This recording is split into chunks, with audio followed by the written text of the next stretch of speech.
Before you read any further, I want you to know that I have not hyped up or altered any of what you're about to read to scare you. I am not easily scared, and what happened to me frightened me more than I have been in a long time. That being said, you might feel the same way after you read this. The information, locations, and dates have not been changed in any way. It is important for you to know I have been involved in ghost hunting for many years. I run tours at haunted locations for newbie ghost hunters and thrill seekers, and prior to the investigation, we have a short Q&A session. At these functions, it's almost a guarantee that someone will ask me if a ghost can follow them home. I used to say something along the lines of, I don't see why not. They can be bound to certain areas, but many spirits come and go as they please. But you probably shouldn't worry yourself.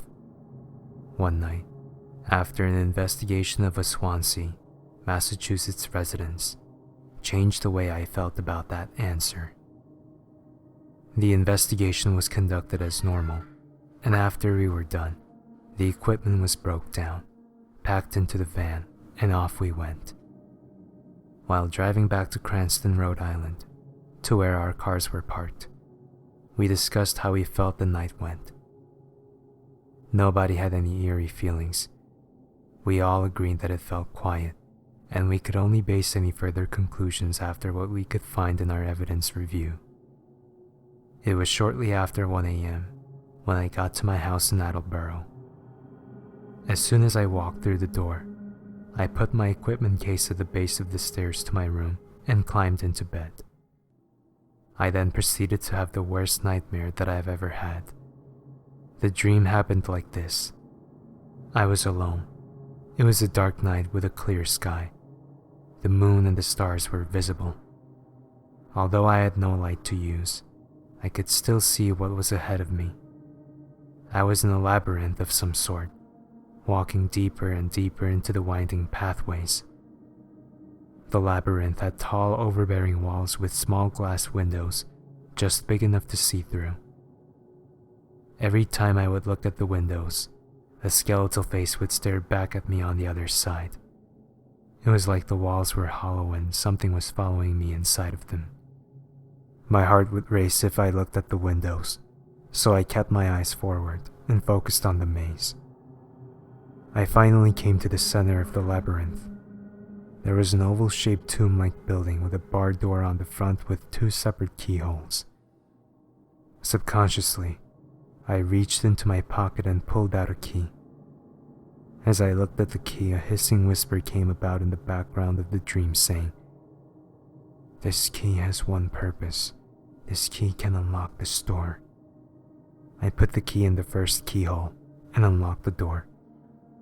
As I opened the door, it was dark, but there was a faint glow of orange light that I could see from the top of a spiral stairway.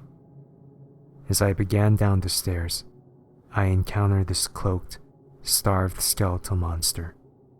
Its skin was stretched tightly across its face. It had very small patches of long straggly hair, and as it held up a lamp close to its face, I could see more clearly. Its eyes were fixed on me and it smiled, revealing a few black teeth.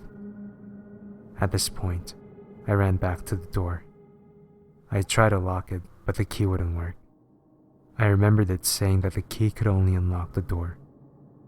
I started to trace my way back through the maze. Its voice became louder in the background as I unleashed it from its tomb. I can't remember what was being said because I was running for my life. I finally came to the exit of the maze. There was a short road that I followed that came to the driveway of a large mansion. I thought I was safe for a second, and as I started towards the house, the figure appeared again at the front of the mansion gate. It held up its hand like a puppeteer would and conjured 2 large black dogs.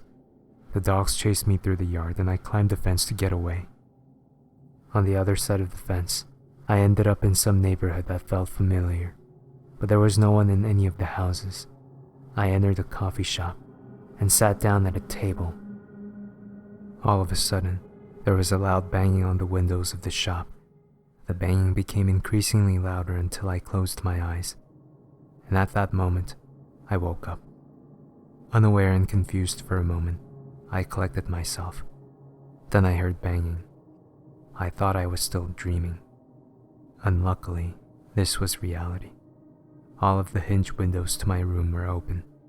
It is impossible to open these windows from the outside. There is a lock mechanism that goes through the top of the window and into the wall, which then has a sliding lock bolt come through the side of that mechanism to keep the window from moving completely. Still slightly shocked, I closed all the windows. I then grabbed my digital voice recorder and hit record. I put the recorder on the edge of my bed and went upstairs to see if any more windows were open. None of them were. Upon returning to my room, I listened back to the recorder. While I was upstairs, I captured something, or someone, banging on the window again.